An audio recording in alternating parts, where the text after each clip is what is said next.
So go back 30 years to find a black female prosecuting barrister was quite incredible, and I thought she was awesome. I just remember watching her thinking, I want to do what you do.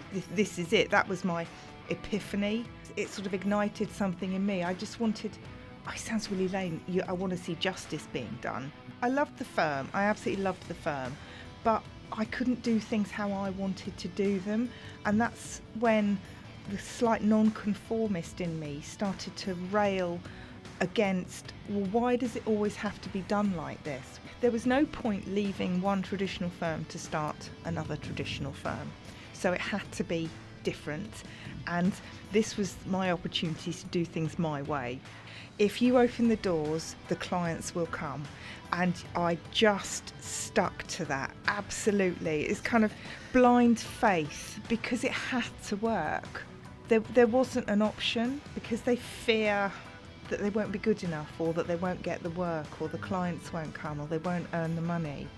And that's proved the hardest challenge. But we do work to live because we have to sustain ourselves and our families, but that is not all there is to life, and it's so important to kind of walk the walk as well.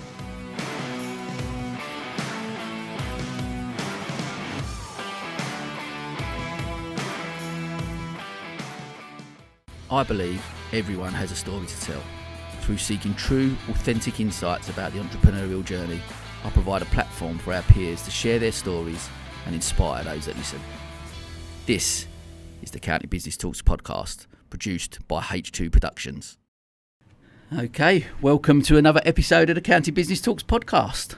My guest this week is a solicitor with over 28 years legal experience and managing director at Cognitive Law Limited. She's a past president of the Sussex Law Society and someone who has been on a mission to create a place where solicitors could work to live and not live to work. I'm delighted to welcome Lucy Tarrant to the podcast. Lucy, how are you? Oh, thank you, Sam. I'm a bit daunted. It's always a little bit, feels a bit inquisitorial sitting here and talking about yourself. But yeah, I'm absolutely delighted to be here. Thank Amazing. you. Well, it's been great, obviously, getting to know you a little bit and starting to work with you guys this year, which has been amazing. So, and I know when we had a chat over a coffee and stuff, I was like, got to get you in and and do it properly, and let's film it and get it out there. So, because you've got a really amazing story, so I'm excited to share it with our listeners. Right, look, we're going to jump straight in. Yep. Okay, so start with a story. Tell me about what life was like growing up for you, and maybe something about your early years that has shaped who you are today. My childhood was probably a game of two halves. I had a very, very strict mother, physically strict mother of her generation, came from very humble beginnings and was obsessed with ensuring that her children got all the opportunities and qualifications that she didn't as a youngster post-war. My dad, my idol, he was quite a non-conformist. He was a professional man. He was an accountant, but there was a really strong non-conformist in him. So he was the kid who wouldn't join the combined cadets force at school, but was what he called a conscientious objector. Wouldn't take any part in any establishment routine. So he was always quite liberal. And he brought me and my sister up to be, he was a feminist. He was one of the first feminists I ever knew. Nothing was confined to gender.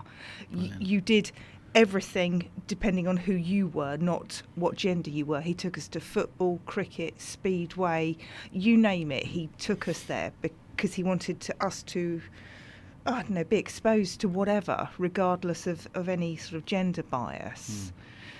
He was an accountant, but he worked in the city, so he commuted up to the city every day. So he wasn't really around for the kind of like the upbringing during the week, very traditional setup. So that's what I mean by a sort of game of two halves. The weekends were with this very liberal, loving, I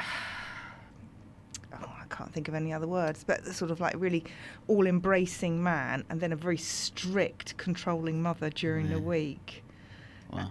Yeah, they were pretty chilled. As long as the exam results came in, they were chilled. They didn't bat an eyelid when I went through my goth phase. or my rockabilly phase, or my biker chick phase. I mean, they were worried for me, hooning around town on this ridiculously big motorbike. But they, it was follow your own path. And where did that, so was there a little bit from pushing you into that, but like to become a solicitor, was that something that when did you want to decide that you wanted to do that? Because you obviously had a long career in the legal profession, but was that from a young age you thought, right, that's the route I want to do? No, not at all. Not at all. I hadn't got a clue. I was happier reading books and just doing my own thing. I always wanted to do my own thing. But my mum, as I've said, was quite obsessed with... she wanted her children to have professions, and it came from the right place. She wanted security for us that she hadn't had as a child. So whatever you did, it had to be a profession. It was quite a limited range. And I hadn't got a clue. Absolutely didn't have a clue. So when I went to uni, I did English because all I wanted to do was read books and go to the pub. I didn't have a clue. But when I graduated, or just before I graduated, I still didn't have a clue. And it was kind of... So what was it about the law then that thought, because it was a profession, because your mum had pushed you a little bit onto that path maybe, or that...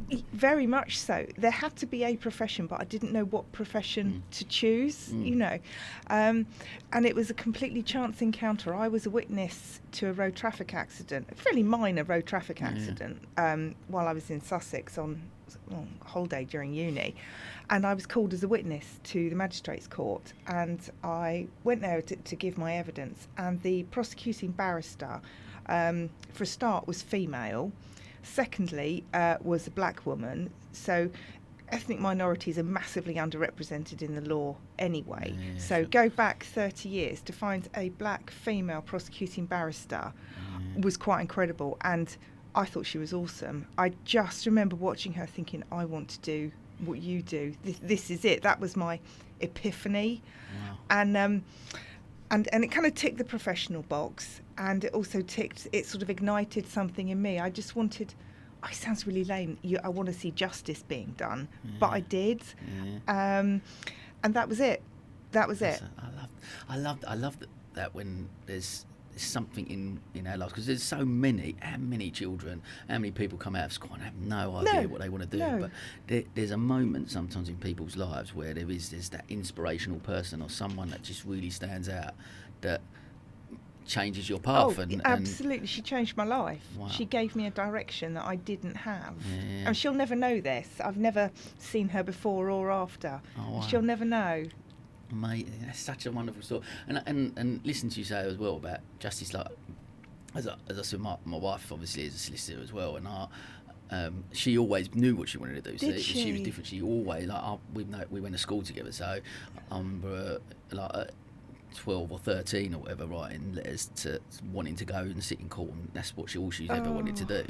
But same sort of thing as you. She said there's something inside her that she just wants to see justice. I just want the right thing to be done. And you just need sometimes that flame put under you. And then that was it. And never look back. No, it was a pretty slow route because I hadn't got a law degree, so I had to go and get a conversion degree, and I did that part-time at Brighton Uni. Oh, okay. And I was working as a paralegal at the time, so I was working full-time and going to uni part-time. Wow. My parents they'd kind of not given up on me by then, but they'd kind of thought that I was messing around a bit. They didn't agree with all my lifestyle choices, the biker boyfriend, the leathers and stuff. And I'd moved out, and so I was fending for myself and trying to put myself through uni and working. Wow. And I mean, it's all about the lucky breaks, or grabbing the lucky breaks when they appear on the horizon, persuading the bank to fund me to go to law school. So law school, I mean, this is going back to the mid-90s. So going to law school cost $5,000. I mean, that's a lot of money now, but can you imagine 30 years ago, that was even more money. And it wasn't something I had. And my parents weren't, really, they're a bit reluctant to keep funding this ever-long academic pursuit. So I persuaded the bank to sponsor me to go to law school.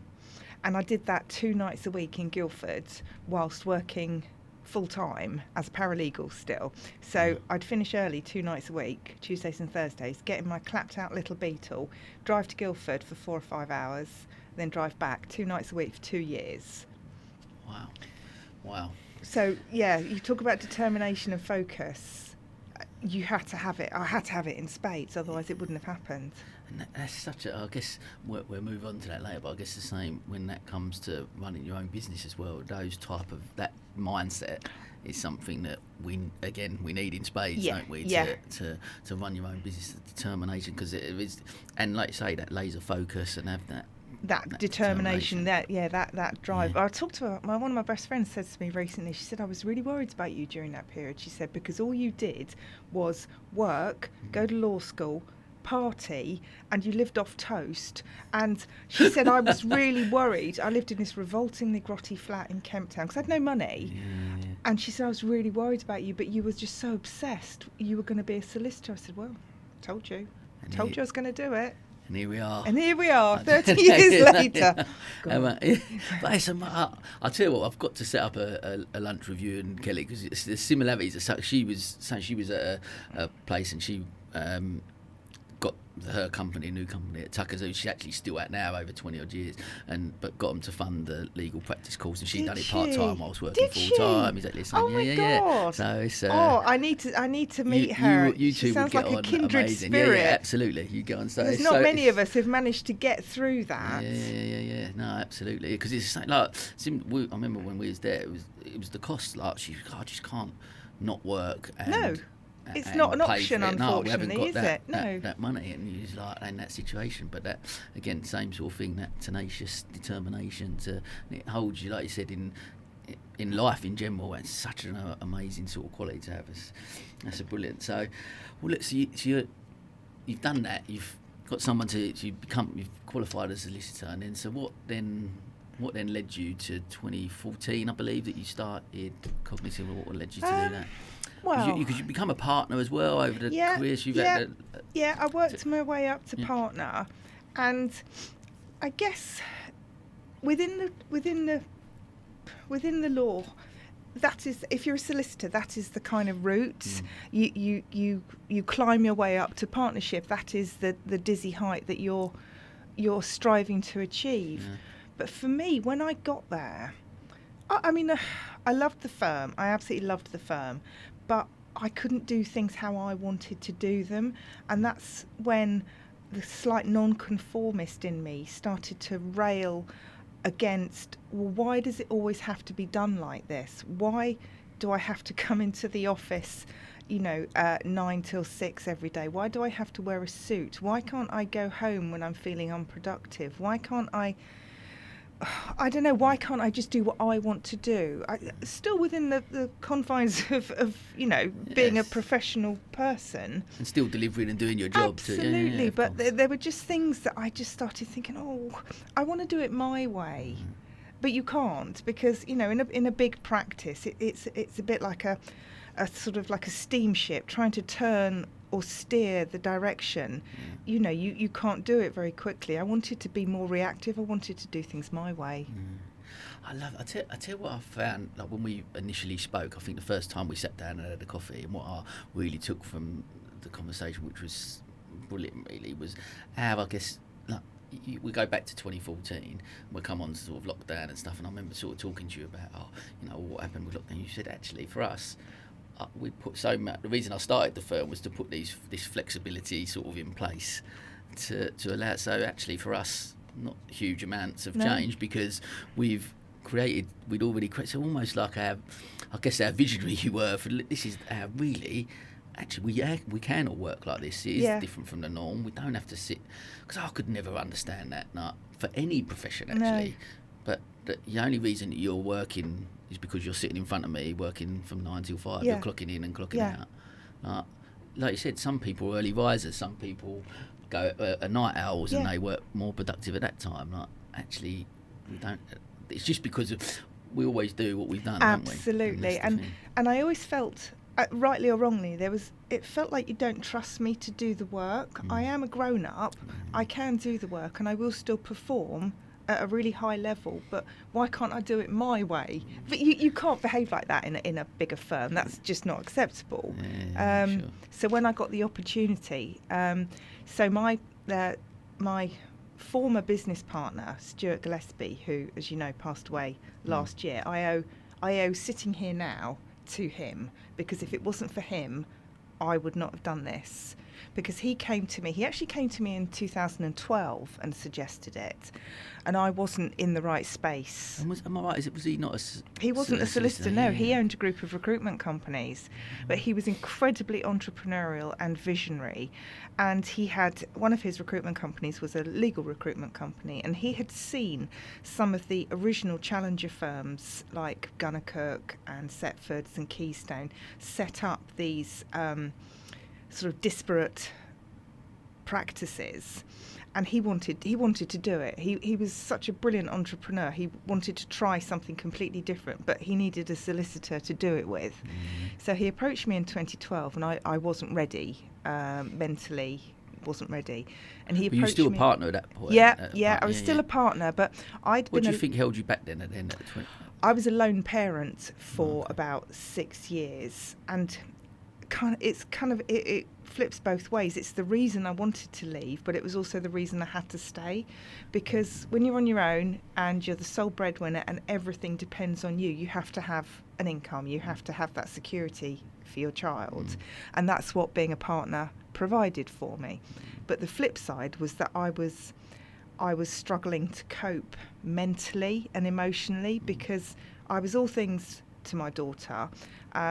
I had to drop her to breakfast club at 8 o'clock, go and do a day's work, pick her up from after school club, and then I'm still, cooking and sorting out whatever you do at home. So it was hard work, and that coupled with my stroppy streak that thought I could do things a different way, that was when Stuart came back to me in 2014 and said, "Are you sure you don't want to do this?" I was like, "Oh, sod it, you know what? I'm going to have to do this." Because I guess obviously being a parent, that's part of the battle, isn't it? You want to be, you want to not have to put them in after school club every week and every night, and not have to drop them off at breakfast club every single morning. And we have to do that from time to time and throughout the week, and that's part of it. But I guess, it's I talk about it on here constantly, the whole work-life balance thing. There was none. And my daughter, I mean, she's independent as anything, fierce as hell.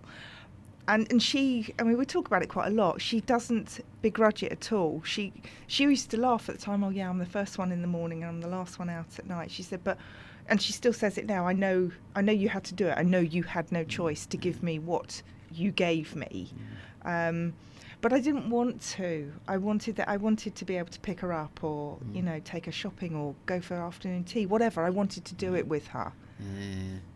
And you so Stuart's come back, so now a different mindset came up. I'm gonna throw my hand, and with a mission to create that where there is more flexibility and there is. Yeah, I mean, there was no point leaving one traditional firm to start another traditional firm, so it had to be different, and this was my opportunity to do things my way, because Stuart was there as the entrepreneur, the seed financier, but he said I could do it however I wanted, which you don't get opportunities like that in your life very often, so you have to grab it with both hands. And I thought, well, I'm just going to start from day one with 100% flexibility, so work wherever you like, for whomever you like, and as long as you maintain certain standards, there's a lot of compliance in the law, as you know, and you've got to remain profitable. But other than that, I really don't need to be looking over your shoulder. You're a grown-up. You can do this, and you can go back to enjoying what you want to do, what you fell in love with, your passion, the law, but without the constraints. Wow. So talk to me a little bit about those early years then, like starting out. So was it just you and Stuart at the start? Bear in mind he was not a lawyer. Yeah, sure. He was kind of very much in the background. He had other companies he was running. So literally opened the doors on the 1st of September 2014, and his recruitment companies were my first clients. Right, okay. And I just had this, well, for anyone of my age who's watched Wayne's World 2, the ghost of Jim from The Doors, Jim Morrison from The Doors, yeah. he appears to Wayne in a dream and says, if you book them, they will come, right? That was my philosophy. If you open the doors, the clients will come. And I just stuck to that, absolutely. It's kind of blind faith, because it had to work. There wasn't an option. But do you, touching on that, do you think, because I guess when you've got to a stage that you have as a partner of a law firm, that actually, what's the worst that could have, say a worst case scenario, it didn't happen? No. What would it have been? You're still a qualified solicitor that's been a partner at a law firm with great experience, that you go, actually, if this doesn't work out, you could obviously from a pride point of view, I guess, and none of us, I talk about failure on here a lot, and none of us obviously like to look at something that's failed or whatever that, but we do learn from those things. But there was, I guess, there's always an option, I guess. Yes, there's always there was. But I love the fact that, again, back to your determination point, that you didn't want to let that. No, to me it wasn't an option, but you're right. I mean, in the back of my mind, I still knew I was a qualified solicitor, and if push came to shove, I could go and get another job. Yeah. I mean, frankly, as a parent, you'd stack shelves in Tesco's, wouldn't you, to put food on the table? So you do whatever you need to do, but it wasn't going to fail. It was just blind faith. Yeah. It's so interesting, because I always use that analogy as well. I always say, I've had my own business for nearly 15 years now. And I've always said to my wife, and I've openly talked about the salon closed and we lost money and all sorts. And I've always said I will go and get, if I needed to put food on the table, I will go and get a job, and I would stack shelves if I needed to. Thankfully, I haven't had to do that, just because you try and think a bit as a business owner, entrepreneur, whatever the label is. You try and think a bit outside the box, and then actually, when you take that leap of faith, it is that self-belief that keeps you going, isn't it? And yes, it is, which is why I was really glad I didn't take Stuart up on his offer in 2012. I'm glad I was ready when I took it in 2014, and then it was just, right, this is going to work. Yeah. And that's interesting as well, like that level of self-awareness, I guess, as well, to be able, because some people, me included, probably sometimes you get shown these opportunities, and you see the shiny light, you go, and I jump in 2 feet and you go, oh, actually, and it's really fascinating to actually hear, you know what, to have that level of self-awareness, go, this isn't the right time for me, at this moment this isn't the right time, but when it is, and then you took that leap of faith. I mean, there was always a lot, I mean, this is something that I've said to a lot of people, I try and trust my gut instinct, and my gut at the time was, no, you're not ready for this, you've got more to learn where you are, you will do it better if you wait. And lawyers are quite risk averse, so we're perhaps more practiced in balancing the pros and cons, but then when it was time, that's it. I was all in. Watch out, world. I love it. And then so talk to me, I mean, guess over 8 years now, you've been running it, and talk to me about then that first person that come on board with you. What was God, that leap was of faith. That's another leap of faith, isn't it? Yeah, absolutely. And she's still with us now. Karen was our first solicitor, and I was very aware that it was a leap of faith for her. She was leaving a traditional practice for not dissimilar reasons, though. She had 2 very small children, and it's very simple, she wanted to spend more time with her family. It shouldn't be rocket science, but in traditional law firms, unfortunately, it often is, more so in the past, pre-COVID, but it is quite a rigid profession, and so she wanted to leave for that reason, and so she just got it. Wow. I love it. I love the fact as well, we're sitting here talking now, and she's the first person, and she's still there now. Yeah, she's still here now. And I mean, you would ask her, and she'd say, "Well, I can't ever go back. Can't go back." and then from there just continue to grow and one person at a time. And it's been hard. I mean, when you sort of say about what challenges, and I think one of the biggest challenges has been selling the message, because it always comes back to how risk-averse solicitors are by trade and in their personalities. It's hard to show someone the benefit of stepping out of the comfort zone of private practice to become effectively self-employed, because they fear that they won't be good enough, or that they won't get the work, or the clients won't come, or they won't earn the money. And that's proved the hardest challenge, showing people that yes, you can do it, and building up a support network for them to help them do it. And I guess that lends a lot, cause with the model where you sort of created it. Talk to me a little bit about the culture then around that. How do you? Because you obviously you've put yourself out and gone, we're going to do something completely different way before.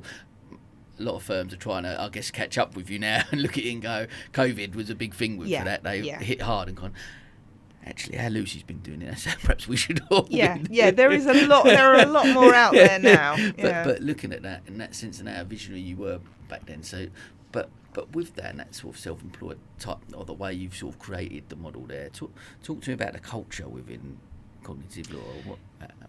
It was really important to me to still have a culture, because there was always the danger of having self-employed consultants working remotely, doing their own thing, that there would be no cohesion and no community.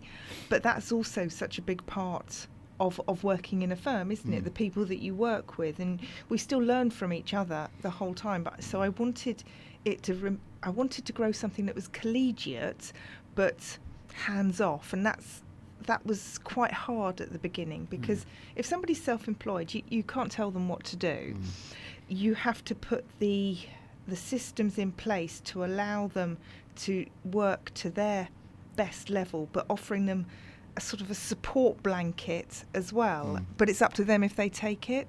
Yeah, okay. So we've always been very focused on making sure that there is community.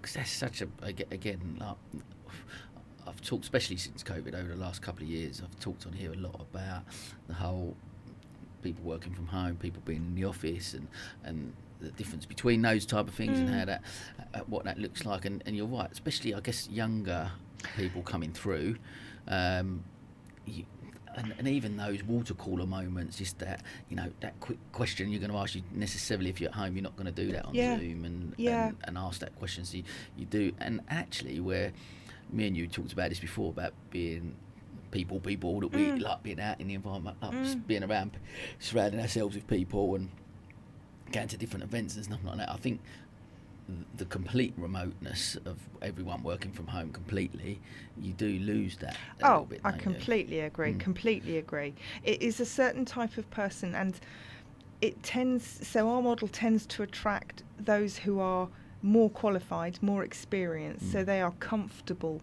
being at home and they're confident in what they're doing, but they're also sufficiently confident to pick up the phone and go, Lucy, what would you do in this situation? And that's the culture that we have embraced, that the door is always open, it's just not in the same building. And could you do, and I think I was, when I was there a little while ago, you all come together, don't you, still bring people? Every quarter we get everybody down. Now bear in mind, we've got the furthest away our consultant is, we've got one in Germany, and she flies over.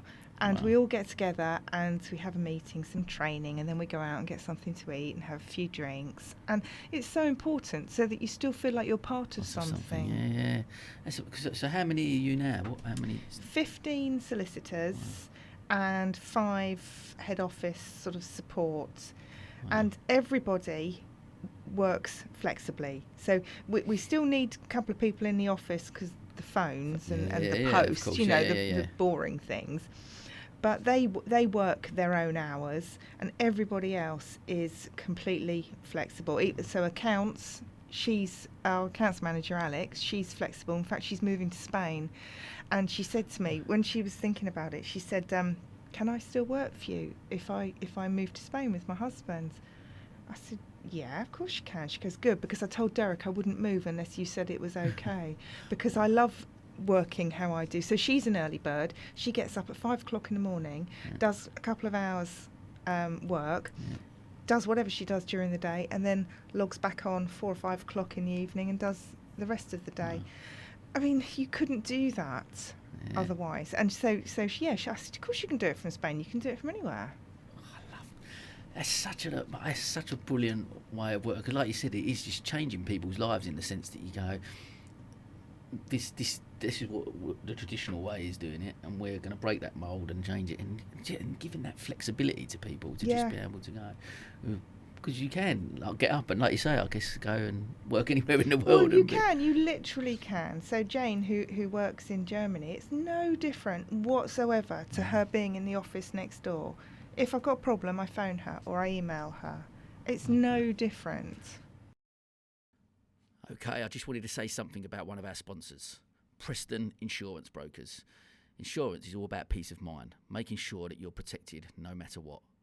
There's no such thing as one size fits all, which is why Preston Insurance Brokers take the time to understand your business, how it works, and how all the pieces fit together.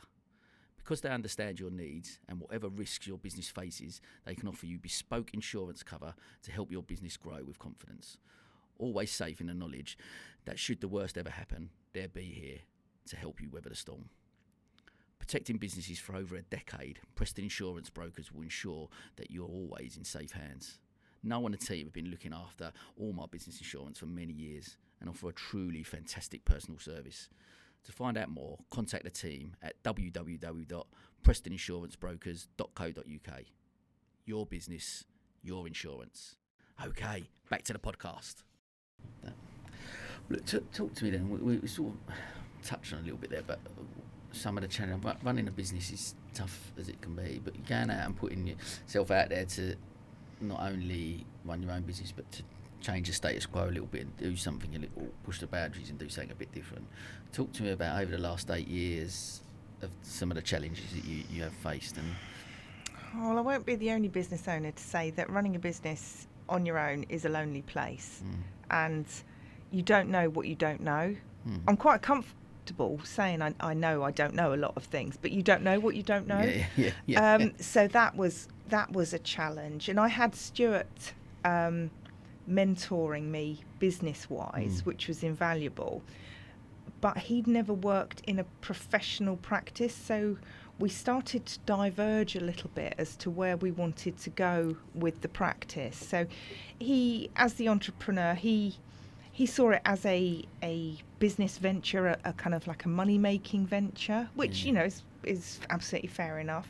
Whereas for me, it was creating a different law firm. So we started to very, happily go our separate ways. And I bought him out in, 2018. Oh, okay. With his blessing, he was delighted. And actually, I saw him, not that long before he died. And I wanted to kind of, it's a bit trite, isn't it, say thank you to him. And he said that nothing had given him greater pleasure than watching me grow the firm since I'd bought him out. Wow. Which was, really touching. So where was I going with that? Oh, yeah. So the challenges I found weren't the day-to-day ones so much, but the direction and the decisions that, because I had no experience, I didn't know what the next day should look like. And so I work with a business mentor, and I have done for the last, about 5 or 6 years now. Wow. And without him, I think I would have really struggled. He screws my head back on, and he makes me look at things a different way. He challenges me, but not so that I get truculent, but just says, well, do you have to do it like that? Because I don't necessarily know any other way, so I'm quite open to, okay, all right, maybe I should try that. Oh, it's worked. Oh, funny that. So I think being open, you have to be open and take support where you can find it. And the challenge, I think, sometimes can be asking for help. I completely agree, actually. It's interesting about mentor, because I've never had a mentor before, but something like this year, beginning of this year, something I'm started to think about more serious. I've spoken to a few people who've done it, and so many have gone in such a, because I guess, like, especially from your point of view, you go, actually, most business people, actually, we are all winging it. We don't know how to run a business. We haven't been to business school. Gone, like, these are the steps that I'm going to take to run a business. The majority of people that have sat in that seat have gone to me, I'm just winging it. Oh, whatever. Absolutely, And we're all doing that. So you do need sometimes a bit of it, because ultimately for you, you're a qualified solicitor. That's your role, and that's what you do. But your other side is that you're a business owner, and you've got to still. But I'd never run a business before in my life, and Stuart taught me a lot. But once we went our separate ways, I was there thinking, oh, okay, so it's my baby now, right? What do I do next? And I'm quite comfortable saying that, I really was winging it. It was kind of, well, I think that sounds like a good idea, so let's do it. And then being prepared to pivot when it all goes wrong, But that's part, like, I know it's the cliche thing about enjoying the journey, but that is part of the journey, isn't it? It's part of the buzz and the excitement of running a business. Is actually, we are going to try different things. That's why we're doing it, because we want to be a little bit different. And I am going to try these things, and I'm going to do that, and that might not work, but actually we'll learn from that, because that might that's work. the key, isn't it? Learning from recognising when something's not working, shutting it down and learning from it. But that's a challenge in itself, I think. And I guess it's being open, like you said, listening to you talk, being open-minded, because we can, like you said, you always test you wanted to push the boundaries a little bit and test certain things, but actually being open-minded to, my way might not be the right way, so I'm happy to take on advice from other people and go, I see that might be more beneficial to do it that way. Yeah, and you've got to be open to that. There's no point being completely blinkered. 100%. For me, every day is a learning curve, and like I say, I've been running businesses for 15 years. I'm still winging it, still don't know what I'm doing, and still going, I'm going to get up every day and try something. And but like doing this actually has been, it's just an education for me. I get to speak to amazing people like you and talk about their journeys and share their challenges and their successes and all them bits in between, and man, I've learned. It's been incredible. Well, I think that's really exciting, isn't it, to learn from other people, and I think that's part of what running a business is all about. Is you can learn from other people's mistakes, and then you can benefit from when they've done it right. And I agree. I think people often ask, and I'll ask obviously later. We talk about who inspires us and stuff like that. But one of the reasons for starting this is because as you know, I love the business community here in Sussex, Brighton, but Sussex in general, and we are surrounded by people who are true inspirational people, like yourself included, who have started their own businesses and are running it and doing it every day, day in, day out. And that's, of course, I listen to Diver CEO and High Performance and all these elite people who have done amazing things and fantastic, but we're all on the same journey, and we're all doing it. We're all in it together, and it just fascinates me. It is a brilliant community down here. I mean, I've either lived, worked, or played in Brighton since the 80s. I adore this city, and the community I think is incredible around here, and it's really supportive. When I first started, and I really didn't have a clue. So many people were willing to sort of, just take me out for a coffee and say, well, how have you thought about this? Or can I introduce you to so-and-so? And that's what makes it. But that is a lot as well, because I am a believer as well, is that whatever it is that we're doing, people buy from people. So if you're a good person, and people will reach out and want to help and want to support, and I'm a real strong believer now. I think me too. And then also in paying it forward. So when you yourself get the chance to do something for someone else, doing it, not sort of smugly holding your your well-being to yourself, but helping those as you were helped, which sounds really naff, doesn't it? But no, and not at all. I completely agree. Exactly that. I've had so many helping hands over the years, and people just reaching out and giving me advice, putting me in contact with people. That I've been fortunate enough to build a big network now, and love that people Yeah. come to me and say, "So do you know someone that?" Yeah, of course. Yeah. And I go and introduce them or invite them to an event. And yeah, someone's just I've got a friend of mine who's just starting out. She's been working in corporate for a long time, and she's just started out on her own journey to doing meditation and wellness in the workplace and that type of thing. Come along. I'm introduced you to a few people. Yeah. Put them in touch, and I love that. Yeah, I get I so do. much out I of do. that. I get a real buzz from that now. Because obviously you run First Friday lunch club as well, which is another place bringing people together, and I mean, that's support. been an institution in the city since, well, certainly before I can remember. So it's 25 years plus.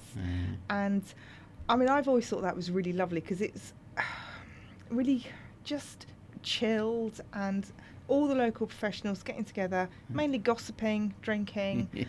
But that's really important. We have to have somewhere to go and hang out and talk to our peers. And let our hair down. And actually, you're right, just bounce those ideas and actually go. And because especially if you've been and had a few drinks, and you can, sometimes people are a bit more open there, then you can just really relax and share those stories. Absolutely. And go, you know what? And tell me if you've noticed a change, like since COVID and over the last couple of years, where that people have been a little bit more honest, a little bit more open about. Absolutely. You know what? Things are a bit tough at the moment, and whereas before you go, I was guilty of it. You go to a networking event and you're very much like, oh yeah, really busy, yeah, great, everything's great. You go, actually, it's okay to go. Things ain't that great at the moment. It doesn't mean you're negative but you can just say, well, actually, I'm finding this quite challenging at the moment, or this, and being open to that and not seeing that as a weakness and being a bit vulnerable around it, because then people, I feel I've seen that shift in people's mindsets. I completely agree. I've always tried to be quite open, and I'm quite happy to tell someone, actually, I'm really struggling at the moment. Whatever it is, whether it's my mental health or, I'm a mad menopausal woman, and, I'm quite happy to say to people now, because you've got to be, it's all about authenticity, isn't it? I mean, no one's going to work with me unless they feel they can trust me and hopefully like me, but trust, I think, is more important than being liked. And if I'm not honest with them, then they're not going to be honest with me, and it's not going to be a refreshing, healthy relationship. So I'm quite happy to say to someone, actually, we're going through a really crap time at the moment. And someone will always, well, even if they just put an arm around you and say, come on, you've been here before, you'll get out of it. That's all you need, isn't it? And I think, yes, there is more openness. Yeah, I love it. What I'll take out of that massively is the word authenticity. I think ultimately got to live a life true to ourselves, and and because it's so hard to, if we're not doing that and we're not living. I remember I talk about the salon, and I wasn't myself then. I went in as my first business, and I run it thinking I was a boss and not a leader. And I was trying to be this strict person. I'm a happy-go-lucky guy, like, you know what I mean? I'm really serious, and you just can't live a life like that. You've got to be true to yourself and be authentic. How can I sell the message of, work to live, not live to work, if I'm being a complete hypocrite and at my desk 12 hours a day and not living my life? So I've always tried to be really genuine about what motivates me. So why I want to work flexibly is, well, I've started off with my daughter. Now she's at university. That's less of an issue. But it's so I could get a dog, so I could do some yoga, so I could go running, so I could spend more time at home and be true to my passions. Because, I mean, we do work to live because we have to sustain ourselves and our families, but that is not all there is to life, and it's so important to kind of walk the walk as well. And so, I mean, I have spoken to a few people about the whole menopause thing. Like, I really suffer from fatigue and insomnia, and if I didn't work flexibly, I would be absolutely dead on my feet. But the fact that I can sleep in late or have an afternoon nap or something means I can function as a person and still enjoy life. Whereas in an inflexible environment, that's not possible. And women leave the legal profession quite a lot, particularly around my age, early 50s, because it's hard bloody work. And like you said, especially you talk about menopause, and there's a lot of talk around that at the moment.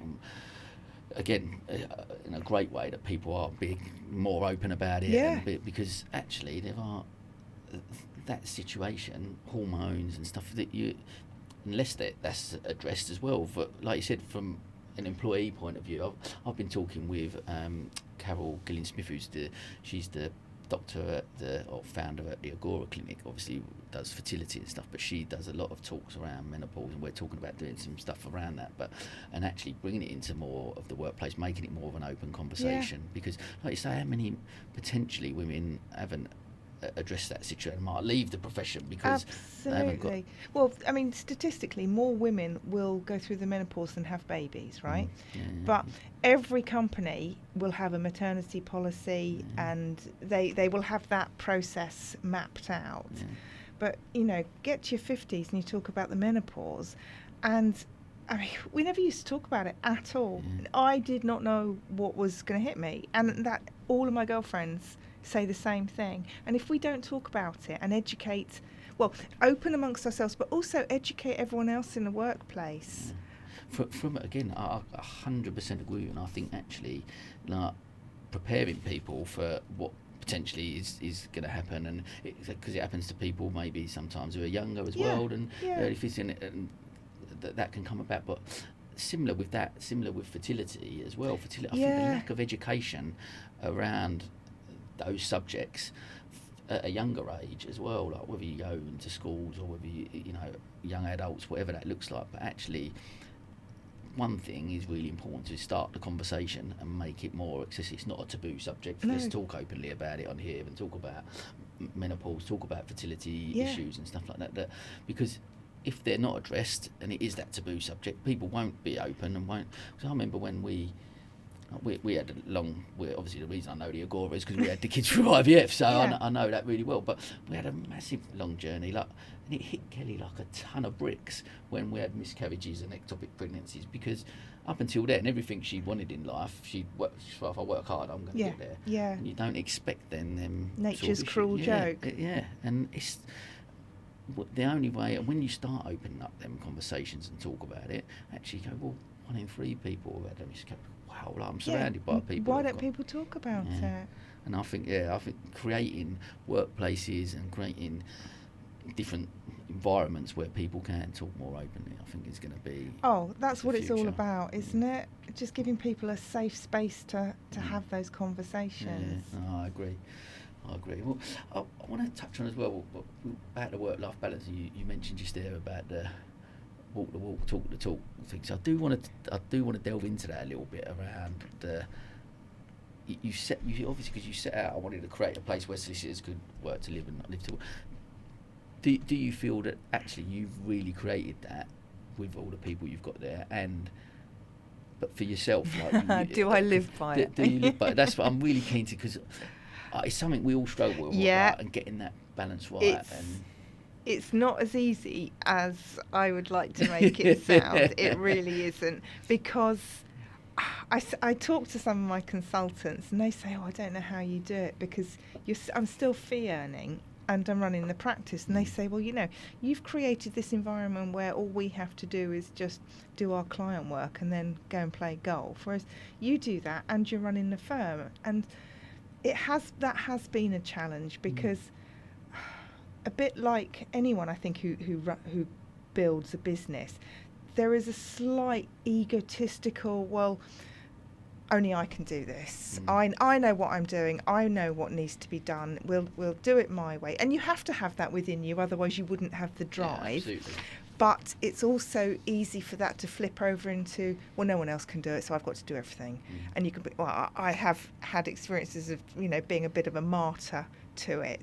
And thankfully I've got a really good support group, and they bring me up short when I start behaving like that. But I have struggled with my own work-life balance, but I think now it's got better, mainly because I said to my daughter a couple of years ago, right, I'm going to work 4 days a week, and she went, okay, and it never happened. And so then a little while later I said, I'm going to work 4 days a week. She said, yeah. And so the next time I said it, I was like, no, I really, really am this time, and I've stuck to it this time. I really have. And I've had 3 holidays now where I haven't even opened my emails. Oh, really? Yeah, so I feel like I am being authentic now. Yeah, that's really good. But there's a caveat to the question, I guess, a little bit, because I do think that actually when you start your own business and you grow it, it's your baby, isn't it? Yeah. And like with children, you nurture and you want to be there, and because you love it so much, which you can tell how passionate you are about it, because that comes across every time I've met you, and you can tell that comes across. So actually, there's a bit of a difference there between you do love it, so actually working on it and being involved maybe a bit more than other people is actually okay because you love it. I think it's being mindful of the fact that I can't do that 12, 14, 18 hours a day, because I've got to have some time for me, and there's got to be some other stuff outside. We spoke offline, didn't we, about we both love food, we're both foodies, so going out and eating and having a drink and stuff like that, they're things that we enjoy doing. So it's having that balance between those things, but not feeling guilty about it. No, and that takes learning, I think. It's not as instinctive as one would think. Because when you first started, was it the impression, well, I've created this space now, I'm gonna live this, I'm gonna spend less time here, and then I'll go and do my bit of work when I can, I'll be as productive as I can. I think I read an article that you wrote about knowing that actually I want to try and be as productive as I can, especially when your daughter was younger. So I've got to be as productive as I can between 10 and 3. That's when I've got to do it, and then I can work a little bit later. And I still very much do that.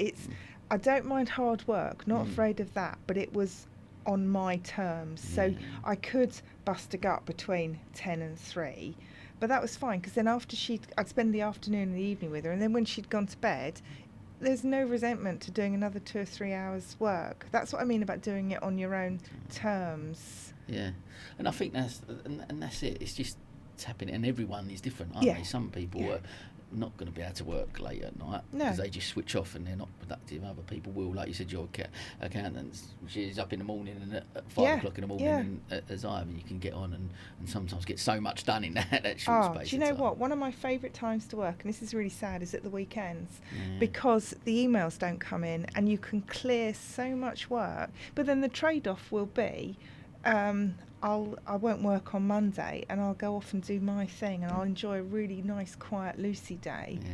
So it doesn't matter that you've worked Saturday. And have you, over the years, as the company's grown, have you recognised that then a little bit more? I've got to take that more time for me. Yeah, absolutely. Because I think a lot of business owners will say this: you can become so focused, so head down into it, that sometimes you need someone to pull you up by the scruff of the neck and say, could you just look around you and come on, out you come. And there have been points where my family have sort of said, no, come on, stop it, you've got to stop. But it's because you love it. You can't help it. It's so, it is. It's the one thing I talk about on here so much. And my one goal really this year, I set at the beginning of the year, was to try and be more present. I've started meditating. Do you meditate? Yes, I do. Really? I practice yoga. Oh, wow. Yeah, I went on a yoga retreat to India last November, which was amazing. That was one of my first steps into proper self-care. So I'm completely on board with that. Yeah, so, because tell me about, how long have you been meditating for? Well, not that long. I think it really, I tried, but it's quite hard to just do it yourself. I needed the guidance and sort of shown how to meditate. So it really only started last November when I went to India. Wow. It's because amount of people have been on and saying that position said to me, you just need to meditate. And I'm like, okay. So this year, beginning of January, and I've done pretty much most days. I'll get up and I'll try and do the same sort of thing, like I have to listen to someone and guided and try. But I just find it really hard to shut that brain down. Me too. And I wonder, so many business owners, I guess, because it's just naturally how our brains are wired. Yeah, it is really hard to shut off the noise. But I guess, it's with anything, the more you do it, the easier it will get. Yeah. I tell you what, I posted last week, I've done a sound bath. Have you heard? Yes.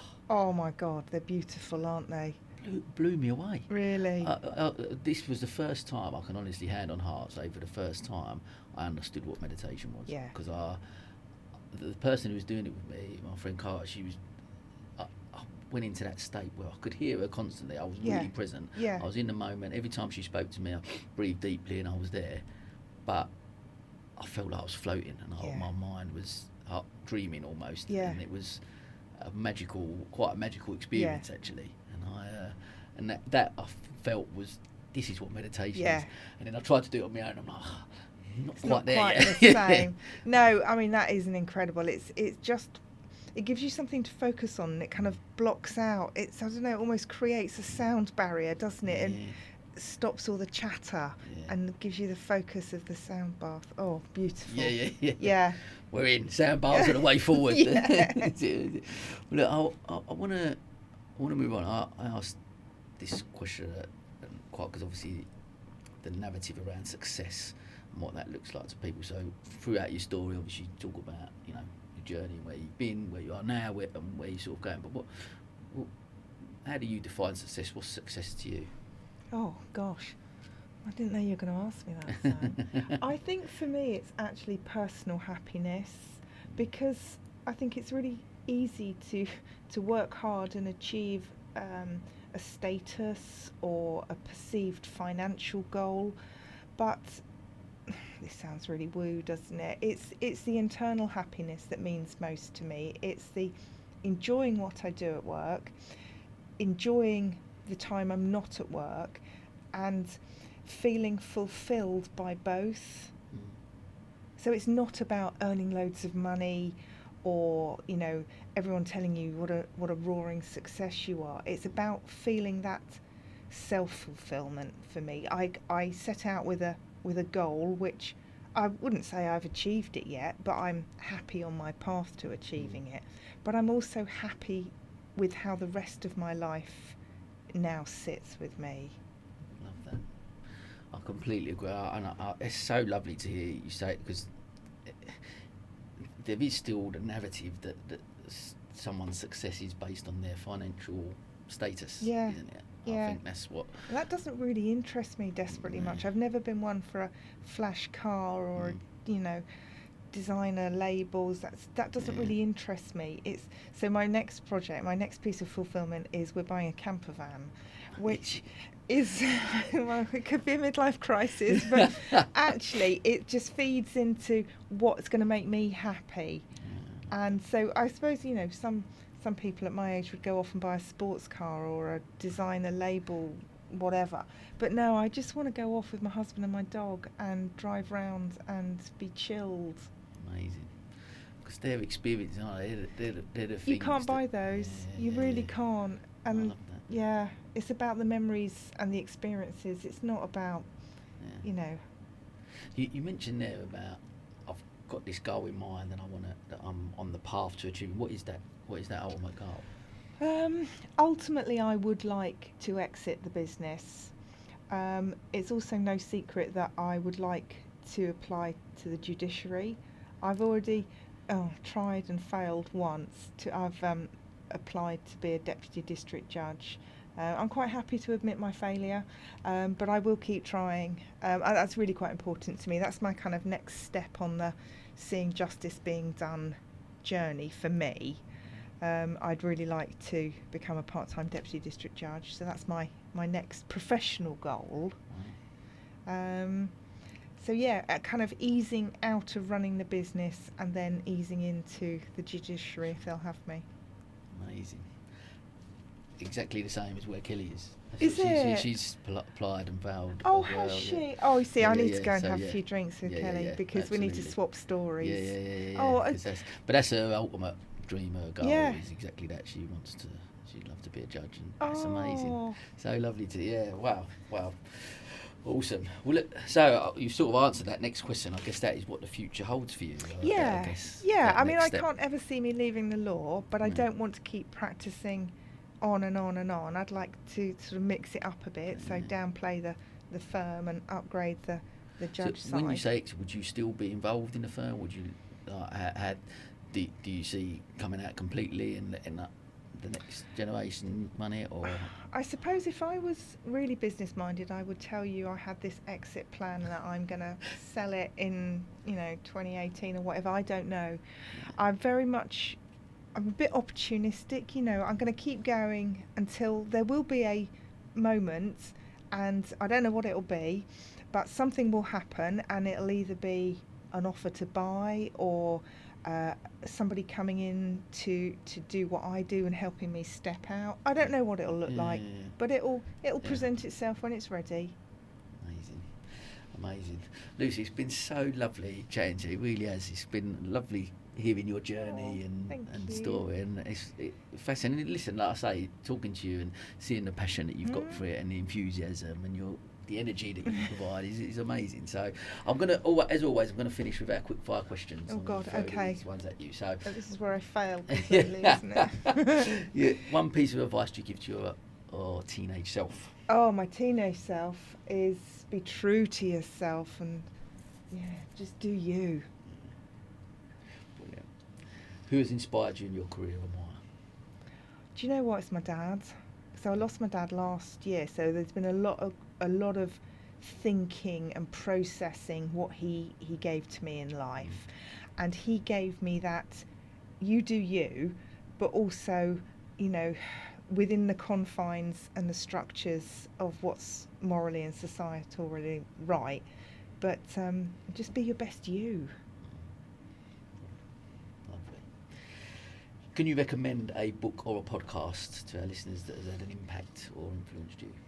God, this is where I have to confess that I don't really read or listen to business stuff, because if you do it all day, I tell you what, the one that did have an impact was Sheryl Sandberg's Lean In, which I know is not very popular now, but actually that really helped me kind of take strap on my big girl pants and take a big step forwards. Other than that, I mean, I read novels the whole time. I like the kick-ass Brontes because they didn't take any crap. They produce some rock and roll heroines in their novels, so they are very influential. Love that. Yeah. Amazing. Your last one. Your one rule for living a fulfilled life. Oh, one rule for living. Be true to yourself. Amazing. Listen.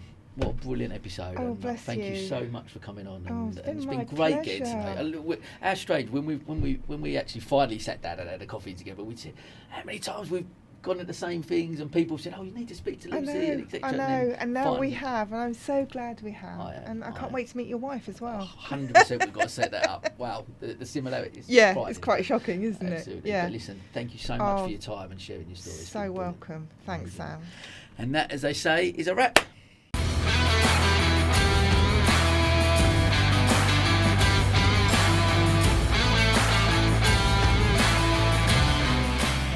This is the County Business Talks podcast, produced by H2 Productions.